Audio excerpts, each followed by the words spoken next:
Okay, everybody, thanks for joining us at the Hockey Philosophy Podcast today.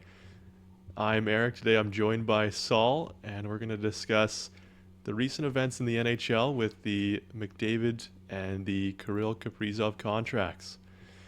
So recently, Kaprizov signed a contract for $136 million. That's carrying a $17 million AAV over the course of 8 years, while McDavid, he signed a contract for 2 years at $12.5 million for a total of $25 million there. With that, there are obviously two very different contracts. McDavid taking a hometown discount to stay with the Oilers, trying to run for two more years for a cup there in Edmonton, while Kaprizov kind of taking the largest contract in NHL history. So to kick us off there, Saul, what do you think about? We'll start with McDavid there. What do you think about his contract there and what it means for Edmonton? Yeah, it clearly was dictated by him. Like, there was no way that McDavid getting his proper value was going to sign for anything less than McDavid signing for his value should be the maximum salary, but given that he wanted to be competitive, maybe he takes a few million less, like 17, 15 million, but 12.5, especially after getting paid 12.5 through the era of a flat salary cap, is just unbelievably amazing for the Edmonton Oilers and such a team-friendly deal. You hope that taking a salary that low compared to his value results in Edmonton having the money to spend, but I'm not the biggest fan of Stan Bowman or Jeff Jackson, so we'll see how it goes. But I think it puts them. You don't believe in Stan? You don't think that he can use that extra cap space to create a championship team in Edmonton? He should be able to. McDavid's done his job, but I don't think he did that great of a job in Chicago building the contenders that he had. I think they were more given to him, and the moves he made were more more peripheral to what the team actually needed to win. So, yeah, I don't necessarily believe Edmonton is going to use the salary cap in the best ways, but hey, give credit where credit's due. Both the Jake Wallman contract and the Ekholm contract afterwards, they're clearly trying to be as smart as they can be, but I think the jury's still out whether they'll be able to do anything with that salary cap space that McDavid graciously gave them.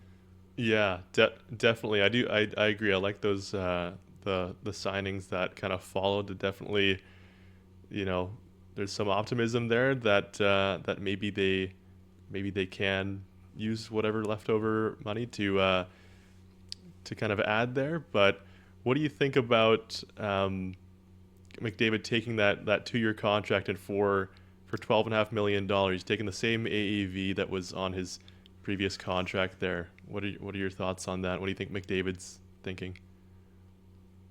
Yeah, I think McDavid's clearly thinking that he needs to follow the formula in Florida and Colorado before that, where everyone takes a little less than what they could get, and by taking a little less, you have money to spend to actually build a contender, which is just unfortunately a necessity in the NHL's hard salary cap. But the first perspective that I really take when it comes to McDavid's contract is sort of his role as the best player for the other players who are also negotiating contracts, given that they are collectively bargaining in a union together. And the fact that he signed such a low salary hit compared to his peers, just I'm glad that we've seen players since then sign for more than McDavid. He isn't setting a hard cap. Teams have been able to acknowledge that, no, this is a special circumstance, but it's not going to be the guys making over 10 million that are going to be most impacted by him taking such a good discount. It's all the guys making between 2 and 9 million. Those guys are gonna have trouble arguing they reach that threshold of a top player if they're not anywhere comparable to McDavid. And I really worry that his 12.5 million is gonna depress the salaries for most players, which is necessary for our hard cap for teams the managers trying to build the best teams possible. But for like the players collectively bargaining, like yeah, like I'm personally I'm currently like training to become a lawyer, and especially I'm really interested in labor law, and I just from that perspective I just see McDavid's contract as such a betrayal of the players, and just sort of collectively trying to uplift everyone, because as the top paid, as the best player in the league, like objectively,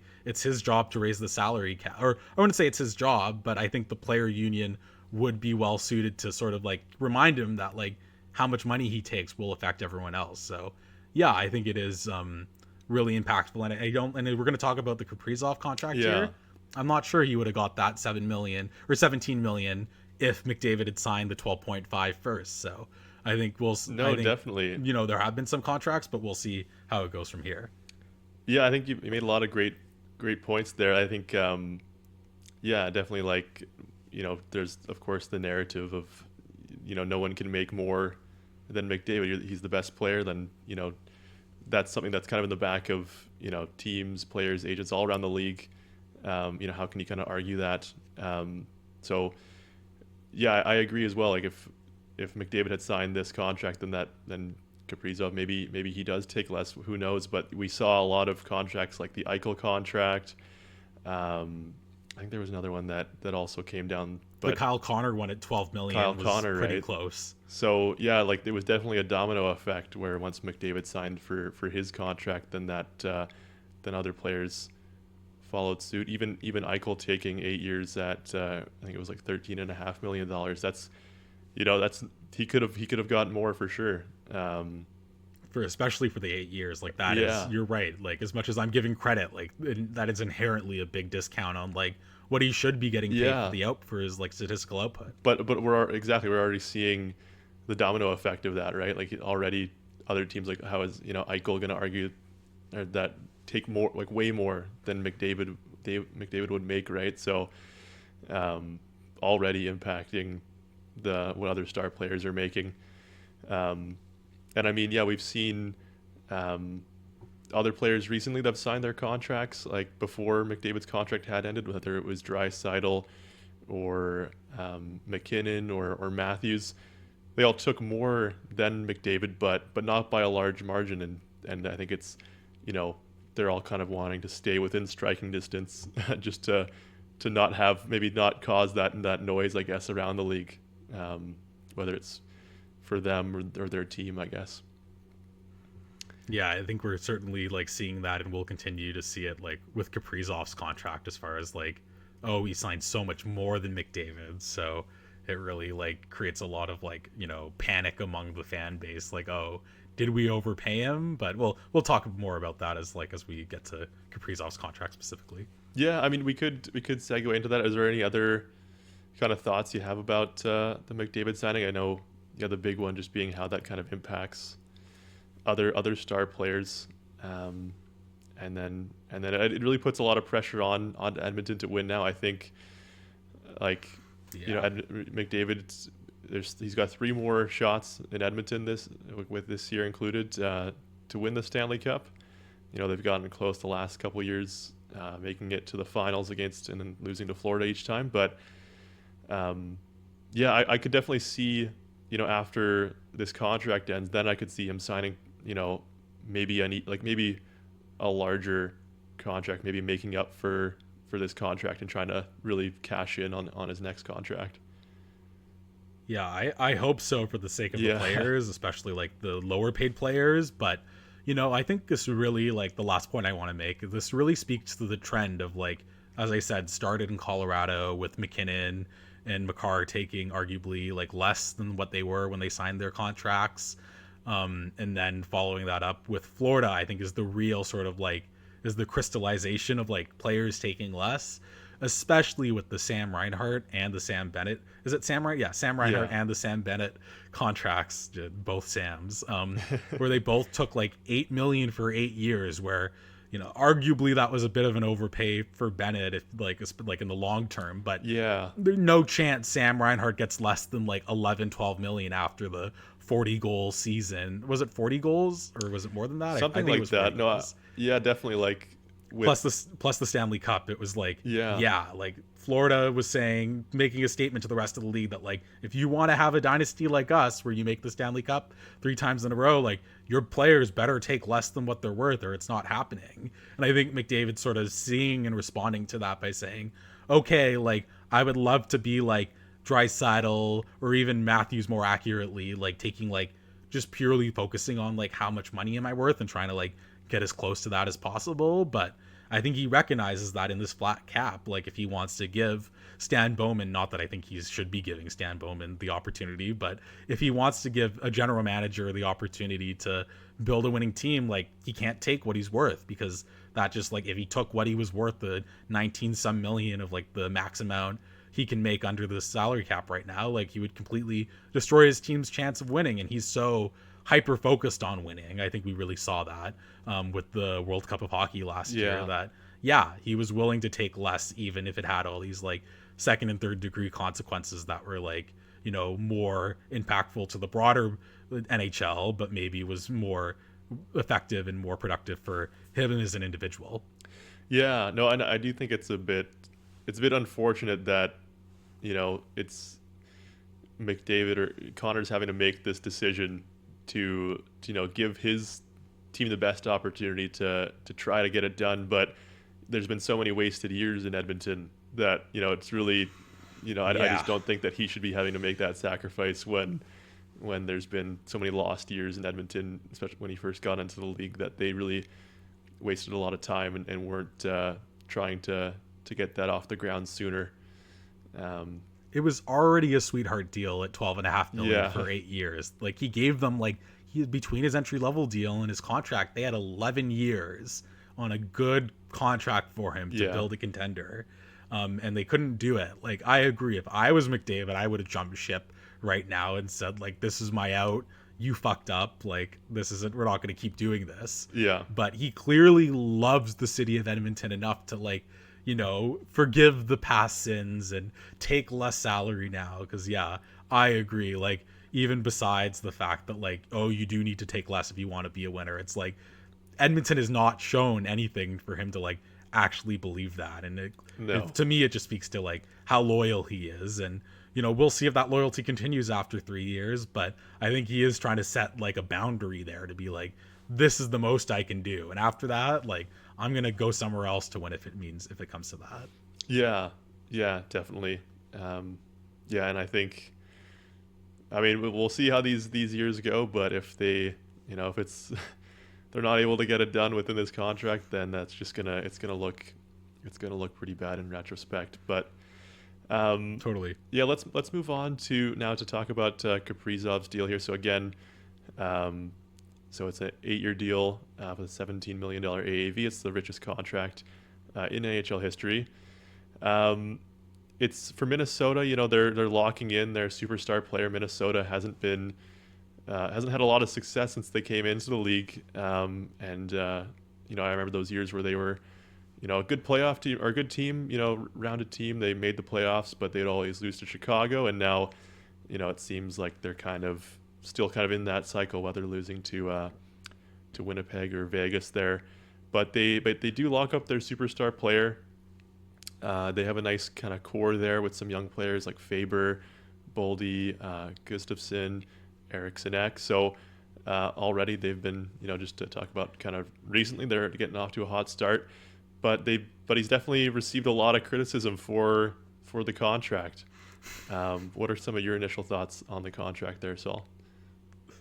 Yeah, as far as him getting flack for it, like, yeah, when McDavid's taking $12.5 million, anyone who takes a penny more than that is absolutely robbing the team blind. So when you take that to its like logical conclusion of Kaprizov taking $17 million, like he's like the biggest like team hater to exist out there. It just is purely self-interested, which is like, I understand from like a Minnesota's fan perspective. Like if I was a Minnesota fan, I wouldn't be happy with him signing for $17 million, but like, you know, he got the money. So does he deserve it? Like, I think if he got it, he deserves it. Clearly, like he was acting in a way where he's like, I'm here to get the money I deserve. Like they have a limited playing career. Like they don't get every penny of the salary they earn. Like a lot of that goes to other places. So it's like to take the attitude of like, I'm maximizing my value is like, in my opinion, what McDavid should have done for the betterment of the league. And I'm glad at least we still have a few players, whether that's like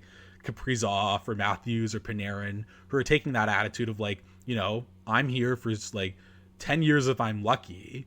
I want to get as much money as possible, and I'm going to like bank that. And I think he did a really good job doing that. And I think, you know, as far as Minnesota goes, it's not like that's going to screw the team over. Like at 17 million, he is still like, if we look at someone like Dom Luszczyszyn's model of like how much of a player worth versus their impact. Like I haven't looked at Kaprizov specifically, but I would not be surprised if his value was pretty damn close to 17 million with the type of offensive output he plays. Like, no, it's not McDavid. He's not getting like 12 million. He's not getting paid 12 million for $20 million of output. But I think if a player is outputting like approximately what they're getting paid, like I think it's tough for me as an objective observer to call that like unfair, like even besides the player empowerment perspective, which I definitely really value.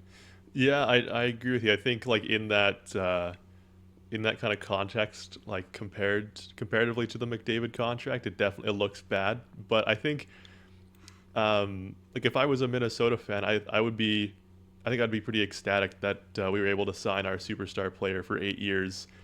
You know, even if it is quite a bit now. Like I think in a few years, you know, the cap is rising, and I think it looks pretty crazy just out of kind of context. But with the context of the rising cap, I think in a few years it's not going to look so bad. And they already have, like, just in the context of Minnesota, they already have their other core young players locked up, like Boldy, Faber.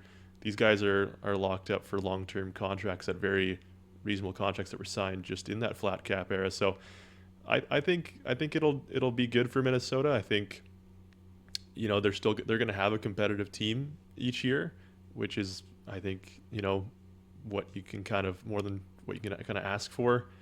Especially in a team like Minnesota that just hasn't had a lot of success. Like I think if you're just consistently, you know, in the playoffs, then you have a good a chance as anyone to make some noise and win a championship. So I also think about it. I'm a Vancouver fan, so thinking about it in the Vancouver fan lens of Quinn Hughes' contract coming up, like whatever Quinn Hughes wants, I hope they sign him to that. I know there's other factors with his family and stuff, but if he wants $20 million, that's fine. We're whatever it takes to kind of keep your star player, because you know you never know when your franchise is ever going to get, like, you know, when, let alone when your franchise is going to get a star player like that. So yeah, I think Minnesota's done a great job. Like full credit to Bill Guerin building that team and putting so many like great pieces in place to like have a competitive playoff team every year. And I think like in the context of, as you said, like relative value to like the other players, it's like, yeah, like as I was voicing earlier, it's like you would hope that the GM would do a better job like getting his relative value closer to the rest of the league. But like I think it's like, given a few circumstances for Minnesota, like first of all, as you said, like they haven't been that good for a while, so just getting like a superstar to stick around for 8 years, like, yeah, give him whatever he's worth. Like, and as far as like how much like value he is like relative to his output and where the salary cap is going, like I also think is really like is worth every dollar he's getting. And then another issue is like who's going to replace Kaprizov in Minnesota? Like there's no like nobody superstar like there's no superstar offensive guy like waiting the wings to take over. And it's like, you know, he's so important to their team in that sense where it's like, yeah, I totally understand like why they gave him that contract, and I think it's totally worth it. And in that sense. And then the last point, which I think is like really under discussed in these contracts and other one, and like Kaprizov's contract and other ones like the Kyle Connor one, is like when you're a team like Minnesota and like players are like, do I want to stay here or do I want to go to like a tax-free state or like a sunny state or like a team that's like really like historic, like a like a Montreal or a Detroit, like, or like a team that's like on the verge of winning. It's like, if you don't have like a clear advantage, like Minnesota's like, or Winnipeg, it's like they're not the most desirable franchises for whatever reason. It's like you have to be ready to sort of overpay for your guys, because like they're Yeah. going to be happy to walk away in free agency and get more money in a situation that they're happier in, or maybe even less money, but they're going to be happier in the situation. So I think the fact that like Minnesota accepted that instead of going like, oh well, people should love to, like Buffalo does that sometimes, where they get into like, oh, people should want to play in Buffalo even though it's like it's just been a shit show for the last 15 years. It's like, no, when that's going on, you need to like acknowledge the situation and compensate the player accordingly. And I think, you know, Minnesota did that with Kaprizov, paying him 17 million, and I think it's appropriate given the circumstances. Definitely, and I think about, you know, the alternative. Okay, so Kaprizov, you know, Minnesota doesn't sign Kaprizov. Where do they go from there? Do they trade him? You're right. Like, it's not like a player that you can kind of easily replace, but it makes me think about Colorado's situation with Mikko Rantanen and how, you know, they didn't want to sign him to, you know, a $12 million contract or like a large contract like that, and, Yeah. and have kind of a top heavy core with McKinnon and Rantanen there. So they trade him for, you know, for Natchez. They get Natchez back. But now they're essentially faced with the same dilemma. Like Natchez with the rising cap, he's going to want, you know, probably 10 to 12, or, you know, it depends how many points he puts up this year. Easily. But yeah, it's like you're not really, so there's that. Like, one, you can't really replace a player like Kaprizov. Um, and then two, you can't, maybe you just kick the problem down the road like a Colorado. So I think, yeah, when you look at that kind of that kind of dilemma, like I think signing the guy that you know, you've drafted, you've developed, even if it is a bit more money, I think it's the right call, and I think it's gonna age well. So Yeah, and at least Colorado had McKinnon there. Is like, even if they yeah, lose like Nikash and or Nikash or Natchez, Natchez. yeah, I knew I was saying it wrong. Yeah, they have Natchez and Rantanen. When they got rid of, like, if they end up getting rid of Natchez, but when they got rid of Rantanen, it was like, well, at least we have like another like offensive superstar. It's like yeah, you need at least one. And Minnesota wasn't even in that luxury of like, oh, we have like two or three. Like even Toronto was in that position when they let go of Marner. It's like it's not the end of the world when you have Matthews and Nylander there, but like Minnesota had literally no one in the wings offensively. Like, I guess Boldy, and people are saying like Boldy's hitting a new level this year. I read an yeah, article where they're like talking about him the Hart Trophy, but it's like, yeah, beside Kaprizov. So, yeah, yeah, I think it was really good decision by Minnesota. And like, as much as I was like critiquing it from a relative perspective at the start, like ultimately I think they were really like, they did a really good job making sure that they like paid appropriate value, and they made sure to keep the structure and the competitiveness of their team together, which is like, as a manager, should be like the most important like goals for anyone. yeah, and they're not like a big, like, you know, a big market team. They're a smaller market team that hasn't had a lot of franchise success, so it's not like you're gonna be able to, yeah, just acquire, draft, develop that kind of guy again, right? So You would think like the state of hockey, it's like they should be yeah, like more desirable. Like, part of me thinks like, are they doing a poor job marketing their team? But I guess when yeah, it comes to like high taxes and cold weather, like no one, unless it's a Canadian team, like it seems to really turn off players. So yeah. I don't know. for that especially. Yeah, I don't know about when Minnesota first came in the league, what that was kind of like, but I do, you know, with the salary cap, it's like any team. It doesn't really matter where you are. You can kind of, you know, Southern, if you're in Vegas or Florida, I guess you can have a better team than if you're in Minnesota or Detroit there. So um, yeah, I don't know about the early days of the Minnesota Wild, but I think they're definitely in their golden era right now. Hey, if they have a competitive team with Kaprizov and some of the other guys like Zibuam and Yeah, Faber, they could become a really desirable location really quickly here. So definitely. maybe I'll be eating my words really soon, Minnesota They've fans. they've gotten off to a hot start. I think I saw their power play is the best in the league at like 40%. So I don't know how sustainable that is, but they've got some good young guns there, and yeah, Bouillon looks like he's already taken off a Quinn Hughes light maybe. So Yeah, I think so. And Joel Eriksson Ek is always so underrated. So oh yeah, that's a very low key like number one center in this league. So I definitely. think they're well positioned to make a good run this year, and I wish the best for them because I'm a big fan of any team that's built well, and Yeah. I believe that Minnesota's been built very well. So I hope they're successful just to like reinforce that sort of team building that they've like gone about with.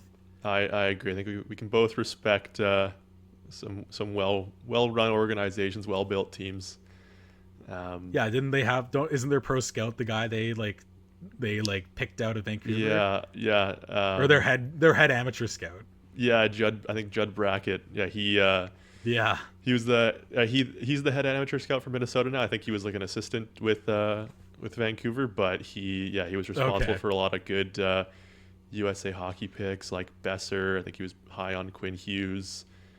Um, Demko, I think, and then going over to Minnesota, he's got guys like Boldy, and maybe some later picks that they made. But he's pretty smart there. So they're in good hands.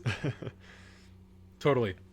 So I guess just moving on here, Saul. Kind of comparing the two, they're very different contracts, but I guess kind of right now, what would you say? Which kind of contract between McDavid or Kaprizov? Which contract is better, in your opinion? Which one's better for hockey?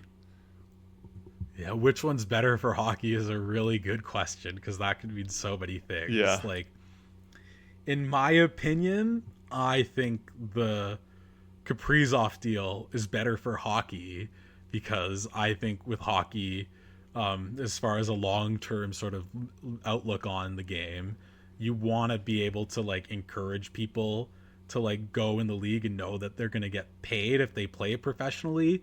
And I think the NHL just lags behind so many other leagues, especially professional sports leagues in North America, with like how much money the average player gets paid. And I think Hmm. trying to keep the sustainability of the league in the long term, you want to just try to keep those salaries going up and up, just to sort of encourage that continual like engaging of the sport as like a profession, especially if you're having to pick between a few different sports. So just for the good of hockey generally, I would say I think Kaprizov's contract is better than McDavid's, but I think for like as far as like building contenders in that sort of narrow managerial perspective, I think you just got to be thrilled with the McDavid contract because it really like it's a hammer over all the other players in negotiations. Like, oh, you think you deserve more than McDavid? Like maybe you should take a discount like McDavid. And I think that Hmm. will be good for building contenders like Florida, but whether that's good for the sustainability of the game, and that's a whole other question whether like contenders or like dynasties are good for the game. Like I think there's like some Yeah. value in dynasties, but I think like especially when you saw like in the NBA with Golden State and the Cavaliers playing in the finals like 4 or 5 times in a row or 4 times in a row, it's like by the fourth time no one cared. Yeah. And it's like Yeah. I think you have to be really careful not to make it so like favorable, or like in the MLB, the Dodgers have made the conference finals 15 out of the last 17 years. It's like, Yeah. yeah, that's like it's fun to have a Goliath for teams to beat, but I'm not sure it's the best for like the sustainability of the game in the long term. Yeah. It's definitely it's interesting to look at it with the different. I think you hit the nail on the head there. I think it's interesting to look at it how it's kind of compares to the other leagues there. I think with baseball, there's different cap structures, right? So I think with baseball they're able to throw a bit more money around. So that's why you see those same teams at the top. But I think the one thing that I'd say about the McDavid contract that I do like is that is just the length. Like I think taking a 2-year contract is Yeah. I like that for star players. There's so many players that lock up for 8 years, and that's it. It's good. Like I think it's nice, and it's a very rare thing that you have a player that can maybe play their entire career for one franchise. But I think and 2-year contract, that's the kind of the shortest contract I think we've seen from like a star player. But Matthews, he signed, I think it was like a 4-year contract a couple of years ago, and that was definitely out of the ordinary. But I think that's best for kind of the brand of the NHL, and also just driving up the salaries for the players. I think that you'll see more of like a bidding war there, and players are, kind of maybe we'll see less dynasties, or it'll just kind of, I don't know, create some more variety while also making it the best situations for the players, I think. I think that's like such like I totally agree with you that I think like players should be considering taking shorter term deals, especially the top players. But that's the thing with this contract that's so frustrating. It's like he took the short deal and he didn't maximize his salary dollars. Yeah. Like if you take the short term deal, like that's like what LeBron pioneered. It's like I'll take 1 million at the or 1 year at the most money you can pay me every year. Yeah. And it's like I'll just keep getting more and more each year because the salary cap's gonna go up, so I'm gonna be worth more relative to it. And yeah, we've seen some like 8-year contracts, especially like before like the flat cap COVID era, where it's like, yeah, by the 8th year of the contract, they were getting paid instead of like they got paid like let's pick a number, like 8% of the contract of the salary cap when they signed. But by the time it got to the end of the deal, it's like, oh, now you're only worth like 5% of the salary cap. And it's like, yeah, it's extremely deflationary for like these players. Like if the goal, which it should be in a collective bargaining unit to like bring everyone else up. So the fact that like McDavid took the short deal and he took a discount, like I hope that doesn't discourage players like Matthews going forward from doing the same. But yeah, I'm good for the managers, which is like I'm very happy to see is like I said, I like well-built teams, and so things that like help managers build better teams, like I think that's a good thing in that perspective. But generally, yeah, I worry that this is going to set a precedent that like, oh, if you take a short-term deal, it has to be like team friendly. It's only like the long-term deals you'll get paid, which is like completely been the total opposite like understanding up to this point, where it's like, yeah, if you take a long-term deal, you get a discount because you're signing for so many years. But on a short-term deal, you better pay me my value because like I'm only getting it for so many years. So yeah. Point being, I hope this doesn't set a trend, which is like counterproductive to like the goal of signing a short-term deal to get the maximum like value of what you're worth. Definitely. No, I think it definitely devalues the product. And I mean, yeah, no, I think that if you're taking that short-term contract, you should be not taking also less money. So yeah, I think so. I think with that, the other thing I wanted to touch on was just, yeah, there's a lot of other kind of contracts being kind of thrown around recently. You see like, I think just coming out of the flat cap era, there's a lot of money being kind of thrown around, and it's a surprise to a lot of people a lot of fans and a lot of people around the game, because we're not used to that after kind of coming out of COVID and seeing the salary cap not increase. So I think that we kind of touched on that with the Kaprizov contract, just with how large that is. But there's kind of other players that maybe, they're younger players that they've played like one season and they've played pretty well. Some that kind of come to mind are like Nazar, Jackson, Blake, Jake Sanders, and these guys have played really well. Like they're good players. They've played really well in their first year, but then they're signed to pretty large long-term contracts. I just want to kind of touch on that. Do you think, how do you kind of view that? Do you think that these are good bets, or is it kind of unnecessary risk? Yeah, I think it's really important to frame it as like a lot of those deals you were mentioning are like their RFA years where they have less bargaining power because they can't just like leave. So I think that plays into like, oh, if I'm going to not have bargaining power, I might as well just like give away all those years on a long-term deal on a relatively affordable contract. So I'm not sure like how much that their contracts are going to impact like especially like the top players and the UFAs going forward.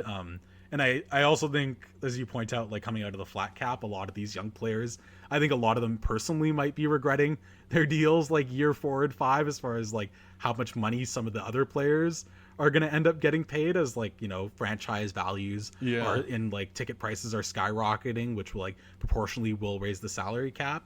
But as far as the teams go, like I've always been a big advocate of like, especially young players, betting on them, signing a long-term deal, and trying to get as much of a discount as possible. So, I think this is long overdue as far as like a lot of the young players signing, but we'll see how they play out because we've seen plenty of Zaitsev deals where they sign long term as a young player coming out of their first deal, and it's like, oh well, they should have never got that money, or even Samuelson in Buffalo. So it's not like those contracts don't exist, but I think it's a good bet, generally speaking.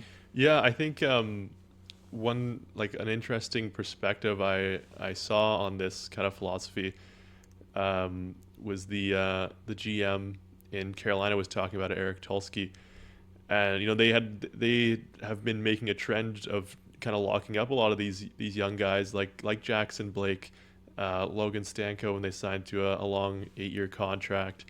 They've done the same kind of with like Svechnikov and Jarvis, and his take on it was that he kind of views it almost as like a stock portfolio that you make all these bets and they're probably not all going to pan out, but you hope that you just win more than you lose, and at the end of the day you're kind of up, and then you're winning at that, and you have more flexibility. So I think that's a good kind of outlook on contracts, even kind of going back to the Kaprizov contract.